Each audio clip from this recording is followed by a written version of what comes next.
Good evening and welcome to the Cover One Buffalo podcast. You are joining your partners in crime, Greg Thompson, Aaron Quinn. Mr. Quinn, how are we doing? I'm doing pretty well. I had to clean off all the clothes and crap that I have all over that exercise bike to make it actually look like I use it. In the background, it doesn't just sit there as a coat rack, but it's there. No, but I'm doing great, man. Bills are a winning team. I just had a delicious steak, and I'm ready to talk to you. Absolutely. I think it's interesting that, we're excited tonight. We're going to talk about, a team with a defensive minded coach coming in, trying to build a culture with a young quarterback and a two-headed running attack with one receiver that gets most of their catches and a rookie tight end and a strong defense. And I just described both teams exactly. Yeah. It's crazy as we were doing the research for this, how similar these teams are for having one be 3-7 and one be 7-3 is pretty crazy.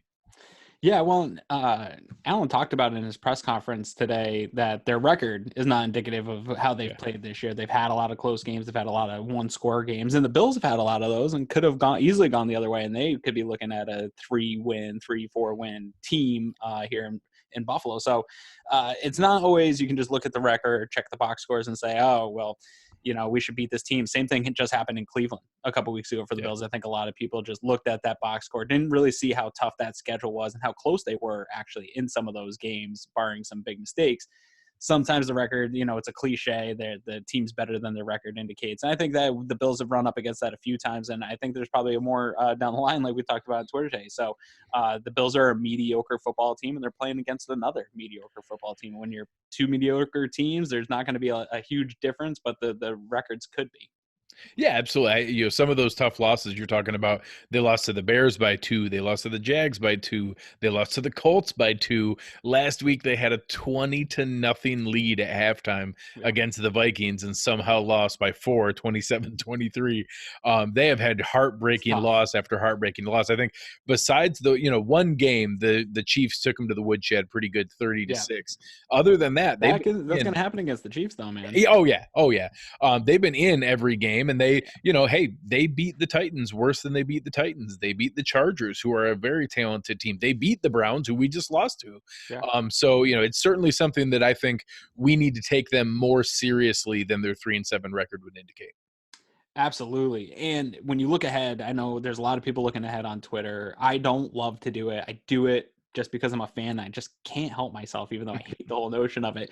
But you do start to look ahead. And when you do, this is one of the games you really have to come away with. There's some others there that you might be able to steal, but you have to, I think, prove yourself against another team that is playing good defense, is just good enough on offense to, if you're not playing well on offense, to run away with the game. Putting up 20 points and a half, going up 20-0, shows that you can score. They've struggled this year, but a lot of their struggles, if you just go and look at DVOA, if you just go and look at their team rankings, a lot of that time was with Joe Flacco. The offense has changed entirely when I sat back and watched him. I watched one game with Flacco just to see if I could gauge what the difference was. And it's pretty substantial just in the plays that they're running, the style of offense they're using. And it's not a huge improvement better, but it is much better. They're scoring more points right now with Allen at quarterback. Yeah, we'll jump into it. And again, thanks for the guys in the chat here. Make sure you come on over, check us out at cover1.net, breaking down everything you guys have going, enjoying everything that we have going on here. Give us a rating or review wherever you're listening to us. As we kind of get into the Broncos against the Bills, we're 10 games into the season, makes it easy to look at a lot of the kind of things that are on pace here. I wasn't exaggerating about the similarities to the team. Kind of a two-headed running attack, I think, is where my concerns start with Phillip Lindsay and, Freeman, and being able to look at how they approach what they do. There's a ton of similarities to style, wiggling versus the interior, where Phillip Lindsay is not that dissimilar from Devin Singletary and Royce Freeman like their Frank Gore. It's a really similar approach in my mind.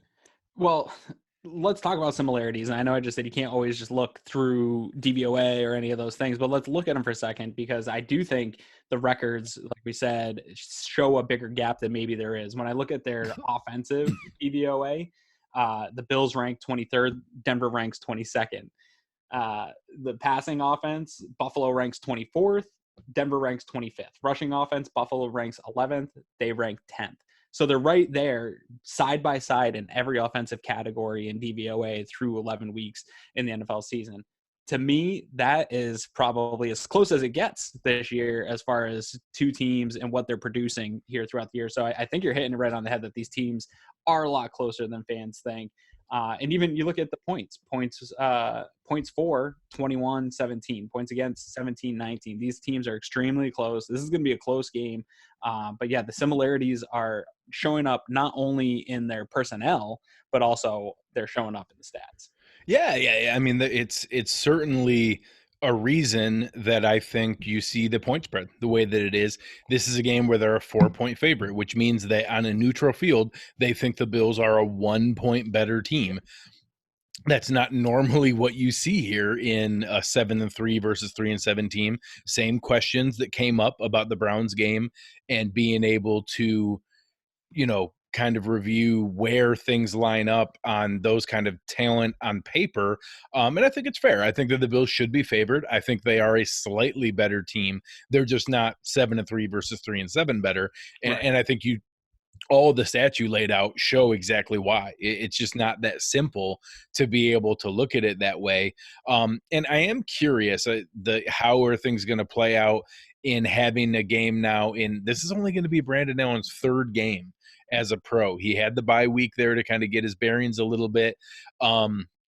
In just about every phase of the game against the Vikings last week, he started out well, just like the rest of the team started out well.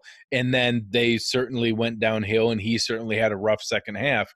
So I think it's very similar to some other games. Which team are we going to see? Are we going to see the team that jumped out on the Vikings the way that they did? Because I don't know that the Bills have a 20-point comeback in them against this defense. Whereas if we can get a little bit of a lead, be able to lean on them. They have a very fast defense that gets penetration.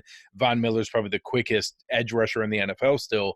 Being able to look at it that way, if we're behind and they're able to pin their ears back, that plays exactly into their style, what Vic Fangio wants to do, running the ball, being able to pin their ears back on defense.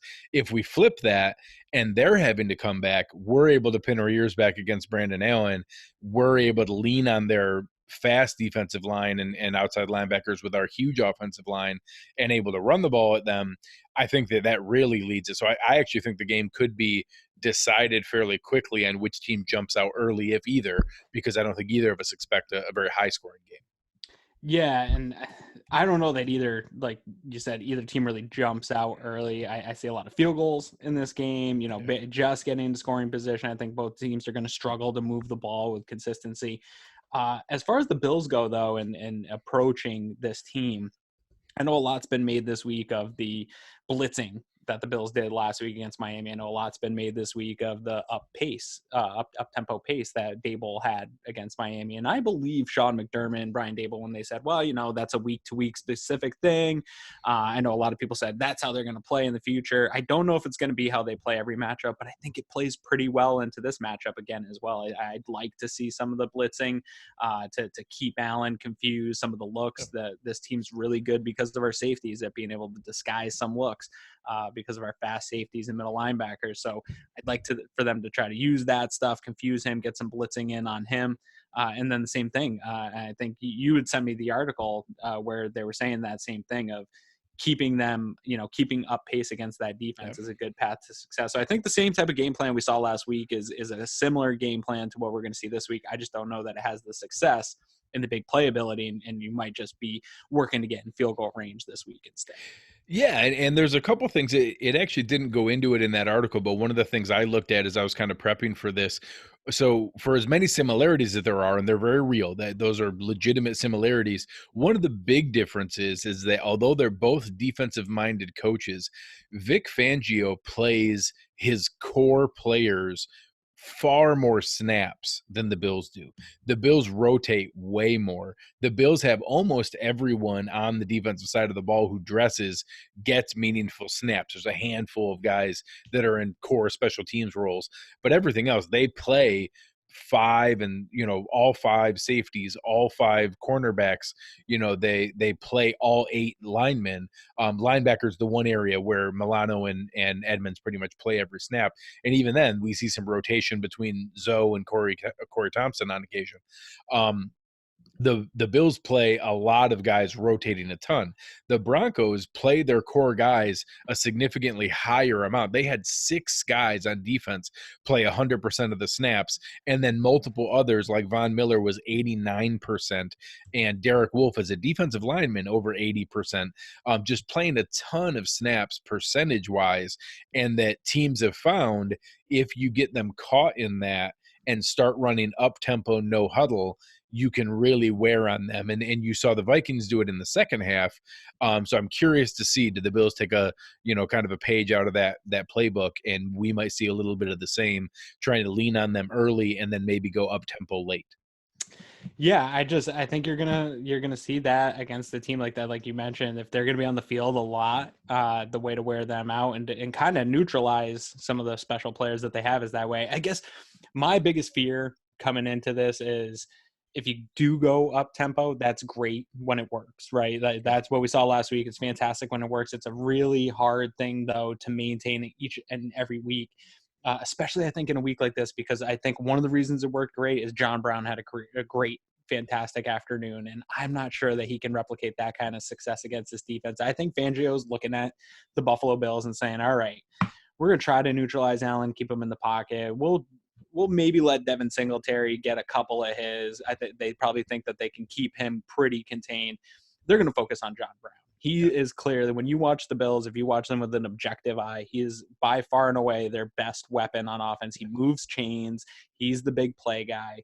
If they can neutralize him, man, I don't know how you can run a fast-paced offense and keep that defense on the field, because I just don't see anybody else that can convert on a 3rd and long, that can make a big play to keep a drive going. I just don't see the talent right now on our team.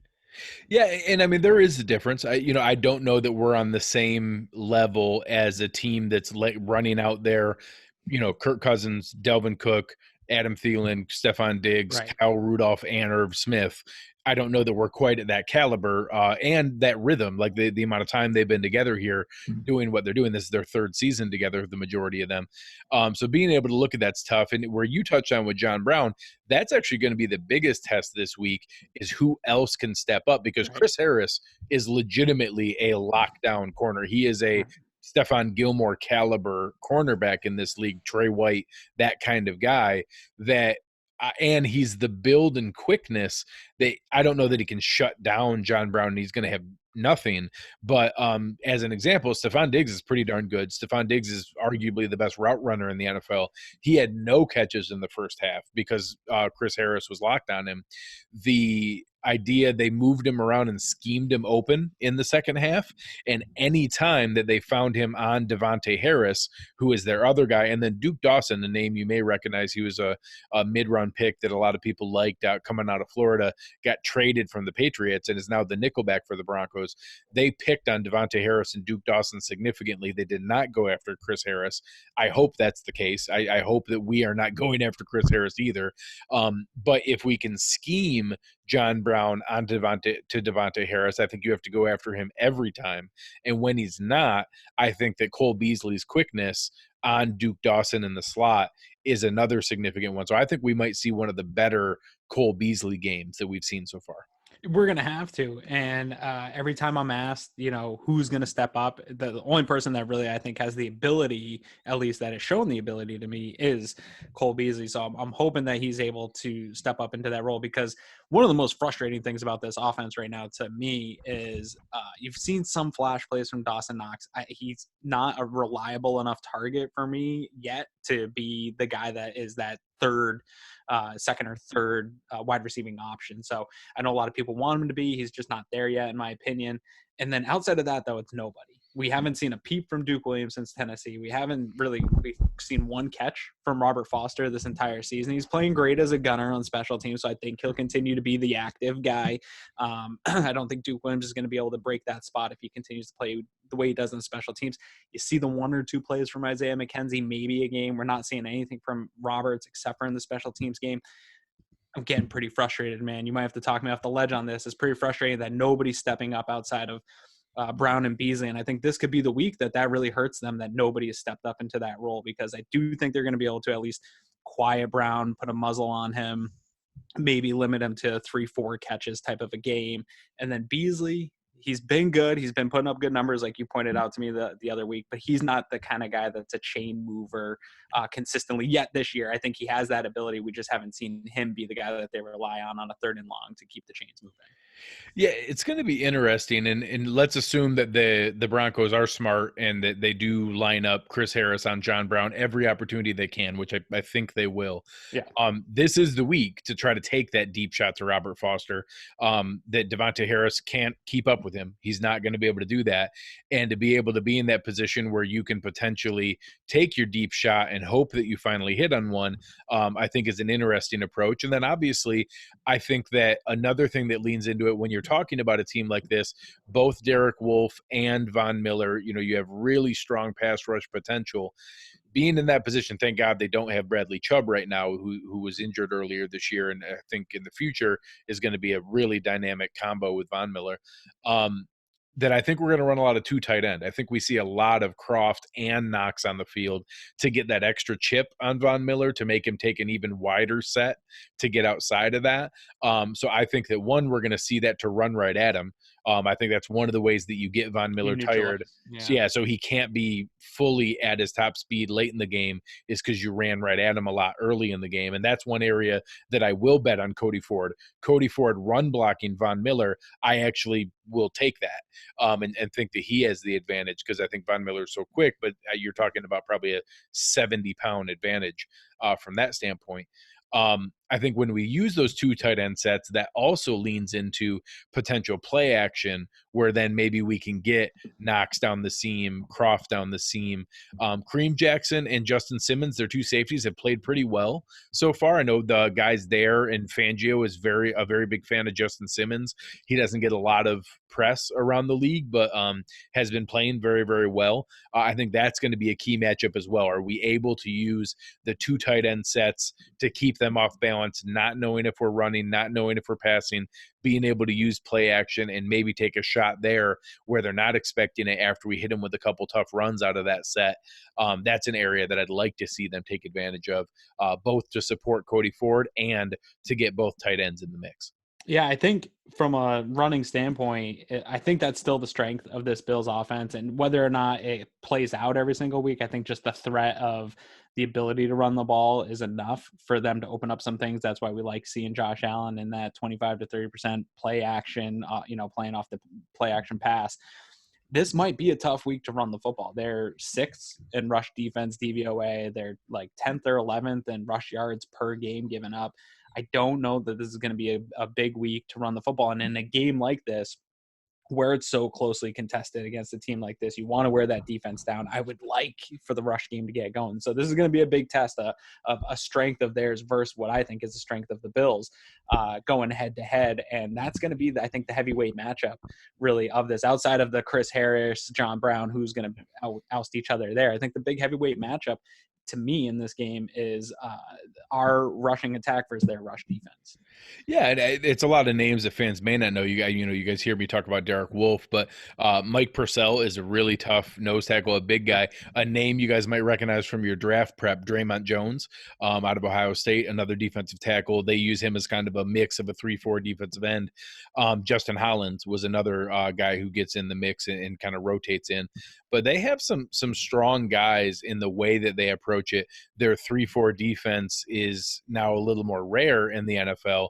And when they pivot to their nickel, they don't do as much 4-2 nickel. They do a lot of 3-3 nickel, which is a little bit different. So I'm curious to see how that works out. They do that from, obviously you're still calling a linebacker, someone like Von Miller or Malik Reed, who's coming off the other end for them. It's going to be interesting how they mix that in. And then are we able to punch them in the mouth enough to keep them out of that, maybe get them mixed up in that where we can keep them off balance if they get Duke Dawson on the field and we're running at them, or maybe the opposite, they think we're going to run and then all of a sudden we can and throw, and they might have the linebacker on there, and we get Dawson Knox, one-on-one with the linebacker.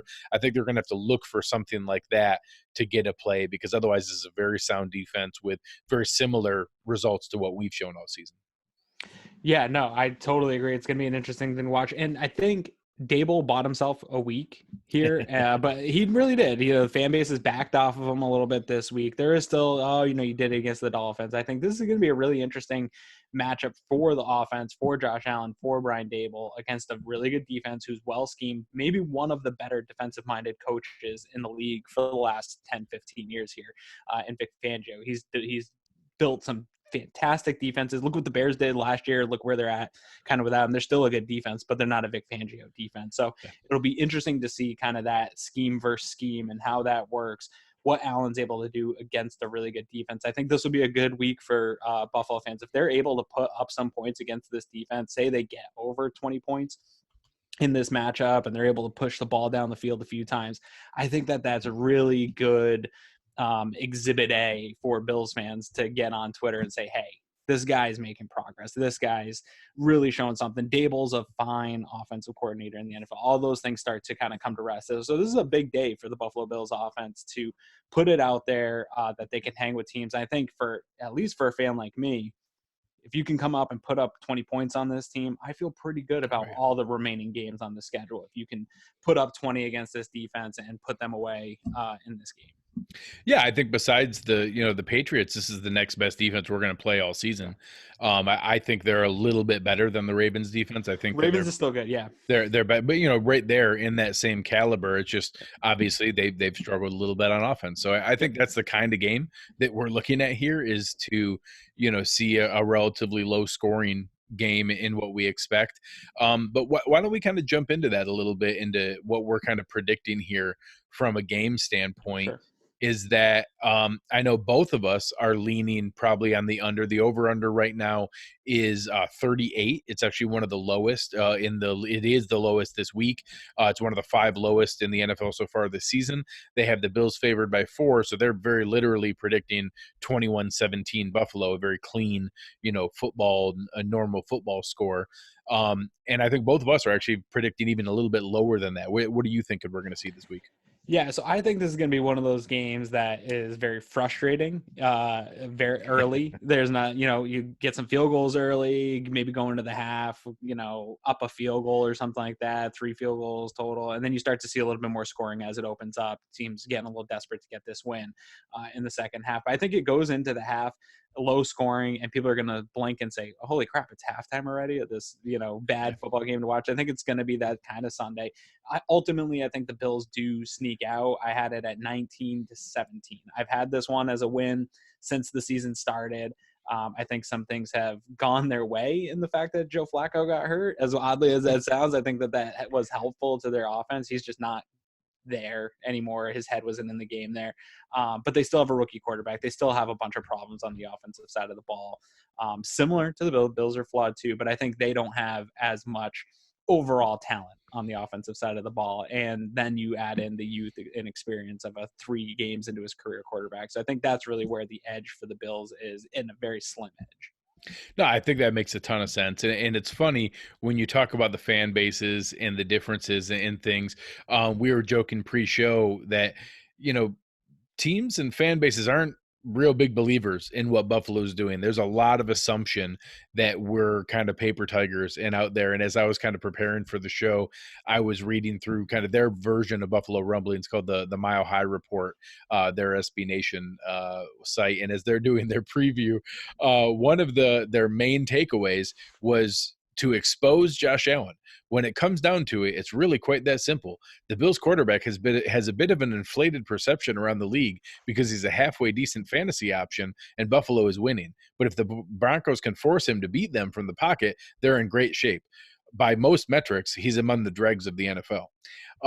So it just kind of shows you the way that we perceive some things and what's seen from the outside versus where other teams, their fans are coming in expecting them to be able to pull out a win here. And it's funny, you see some of the very same things. If they can finally put forth a complete game, right, if they can finally put together 4 quarters.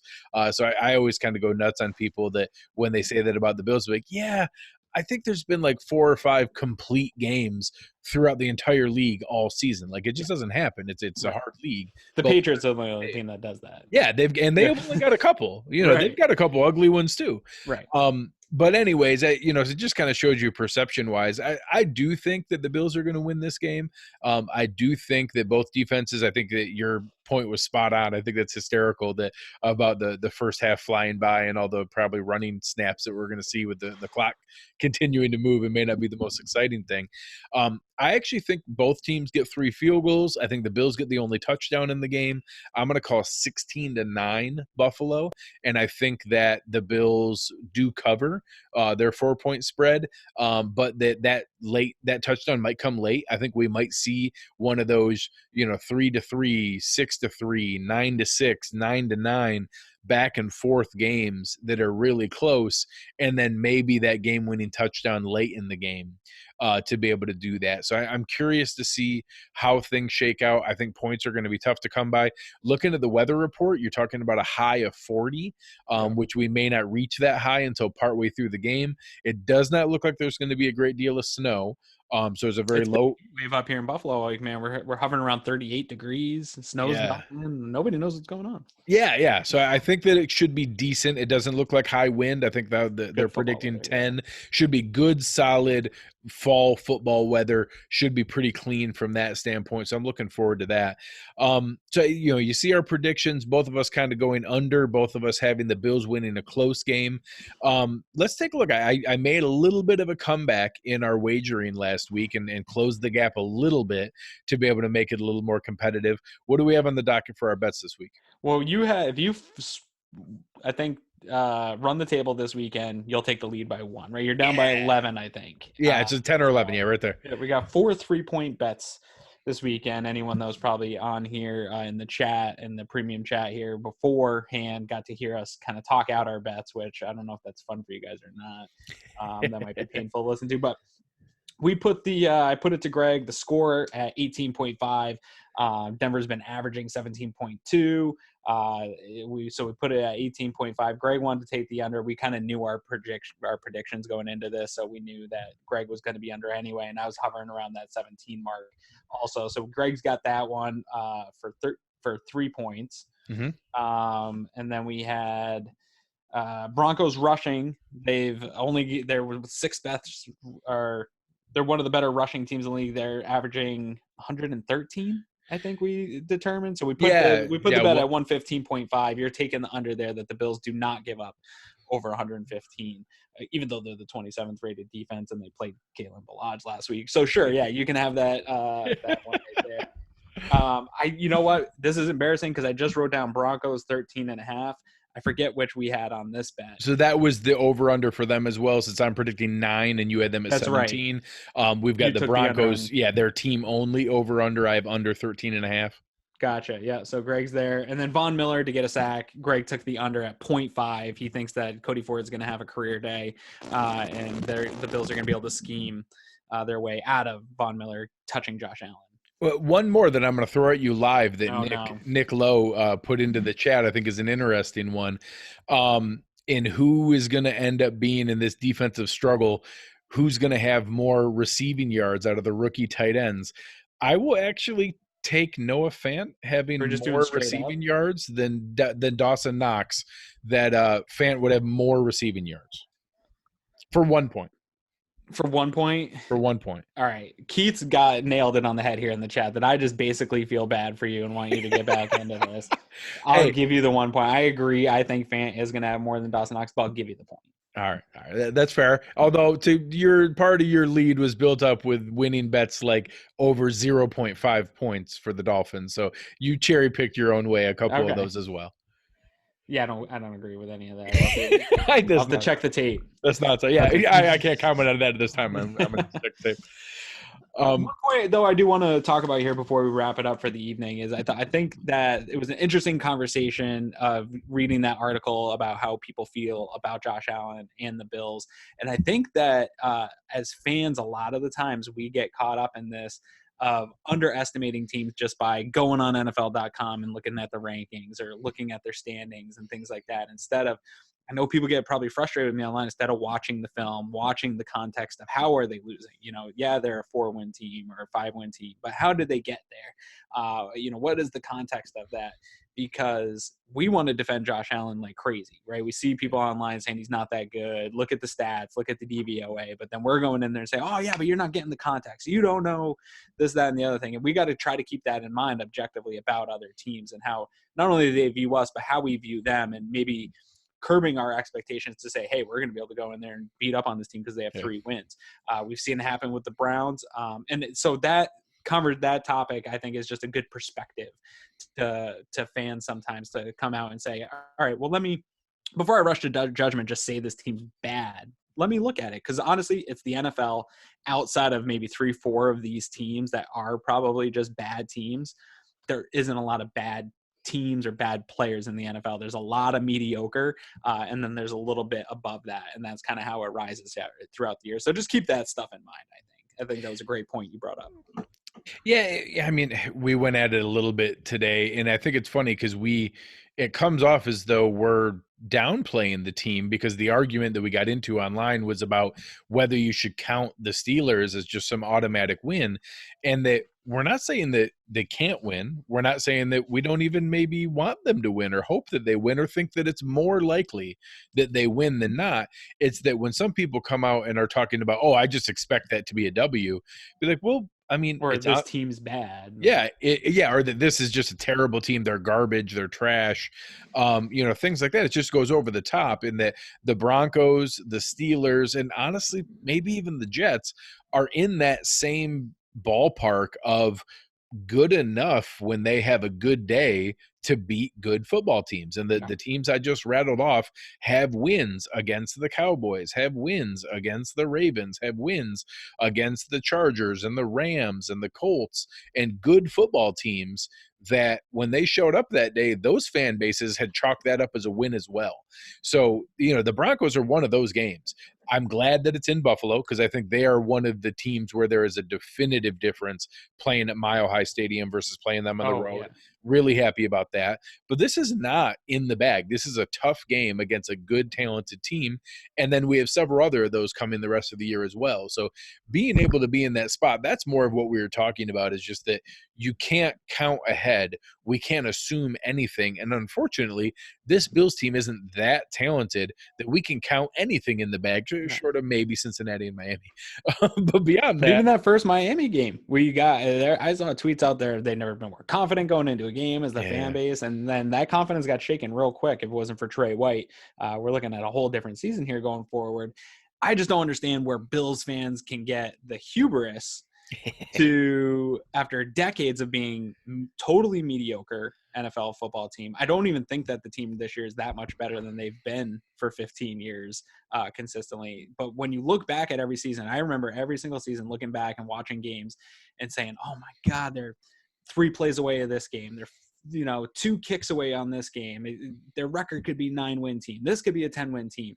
And a lot of these teams are at that point. So I just don't understand the hubris of Bills fans to come out and say that 1, any win's a guarantee, or that 2, teams are just trash because of their record, and not taking into any of the context of why they're getting there. Because we've been that team for 15 years of, oh man, if just a few things went our way, if they could just play 2 or 3 complete games. That has been the story of the Buffalo Bills throughout their drought, and still continuing on after the drought. Yeah, it's tough, and I do think that we're building something here. I do think that some of the depth of the roster is showing its value here. I think some of the areas that we've seen before, some of the injuries that we've seen recently here would have been crippling injuries in the past, and now we have a backup plan, and it's thinner than we'd like, but we're still in good position. I think some of those close games are where some of those things like culture matter. I think that some of those things are coming into fruition, but we're still building. This is still going the right direction. It's not at a destination. We haven't achieved anything. We haven't built some juggernaut that we can count every week. We're in a position now where we're 7-3. 7-3 is awesome. We need to go 3-3. We need to go 500 down the stretch here to be able to confirm a playoff spot. I think there's a path if we go 2-4 where it's still feasible at 9-7. But 10-6, we are 100% in the playoffs. If we get 10-6, we are making the playoffs. Yeah. In that 10-6, I talked on a couple other shows that we're friends with here, in that, I don't think it's going to be as clean as we beat the Broncos, beat the Steelers, beat the Jets, lose to the Cowboys, lose to the Ravens, lose to the Patriots. I actually think there's going to be a surprise there on both sides. I think that we probably drop one of the games that we're expecting out of the Broncos, the Steelers, and the Jets. And I think we actually get one of the sneaky ones that we're chalking up as losses amongst the Cowboys, the Ravens, and the Patriots, because I think we can hang with any of those teams. And I think that we probably will have a Browns type letdown in one of those other games where the other team kind of shows up ready to roll. And that I'm curious to see how things shake out, but that I think that we're in that position. I think that we're ready to go as far as the rest of the season goes, to be in a position to do this. And that's awesome. That's not a position that, as Bills fans, we've been in a long, long time, literally in 20 years. 7-3 is the best team that the best record we've had in 20 years. And being in that kind of position where we can be reasonable down the path, down the stretch, going 500, not needing some crazy pinball, the crazy red yarn conspiracy theory board of all the things we need to happen, like the crazy Tyler Boyd 40-yard touchdown that got us in 2 years ago. Being in that kind of position, having that kind of opportunity is something that's refreshing. I hope Bills fans enjoy it week to week. I hope we don't look too far ahead. I hope we don't let our expectations go crazy. And I hope that we just enjoy each of these games, because we finally are going to have a fun 6-game stretch to end the season. Yeah, and I totally agree actually with everything you're saying. When you go through the schedule and you pick your wins, I try to pick those as what I think they should win. I agree, though, coming up in this stretch, I think there's going to be something that happens that we don't think should happen, and something that happens that, surprises everybody on both sides. This could be a very telling week, and this would be a tough week, I think, to drop. I think if you're going to drop a game, I'm probably rather drop the Steelers, even though they have more of a chance to make the playoffs. I don't know that this game at 7-3, I want to be 8-3. I don't want to go into the next game. I want to go into Thanksgiving at 8-3 and have a shot to surprise the Cowboys and get up to that. We're one game away from 10 wins. I want to establish that early, because you can stack wins and that can become a thing, but you start taking L's, that can become a thing. And I can see that getting away from this team really quick. If they drop this game, they go into Dallas. If you drop 2 in a row, man, that can get out of hand really quick. You start to question yourself. You start to question confidence. So I think that this win is a little bit more important than the ones that we deem as automatic wins. I'd love to go into that Jets game with 10 wins already and say, you know what? I think we got a pretty good lock on the playoff spot. Let's go out there. But if the Jets pull off an upset, I don't care. Yeah, no, that would be crazy. That's where I want to be. To be in a position where week 17 doesn't matter. And that's not crazy. That's not out of the realm of possibility.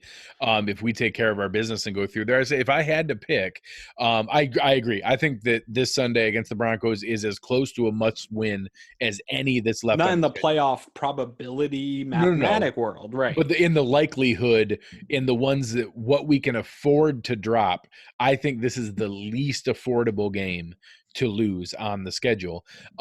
You go into that, we're a touchdown underdog in Dallas for a reason. They are the best offense in the NFL right now, in the 6th ranked defense. They're great at home. They have an awesome offensive line. They're playing at peak potential right now. I think that we absolutely can hang with them. I think if we played 10 times, we'd win 3 of them, and maybe one of those 3 is on Thanksgiving. I think that's normal. Yeah. The one that I think is sneaky in our favor is the one coming off of that, where you're going to be talking about having 10 days rest against a Ravens team. You're talking about playing them at home. You're talking about the Ravens are going to be coming in, and that we have them coming off of the 49ers, who is a really tough physical team. I think that that's maybe the game that out of the ones that we're not expected to win, that maybe we could sneak one. If we're going to sneak one, it would be that extra rest at home against a Ravens team coming off a really highly anticipated, talked about game with the 49ers, and probably, the media and the national reporters talking about a potential Super Bowl preview. Those kind of things coming off is where I think we could sneak one.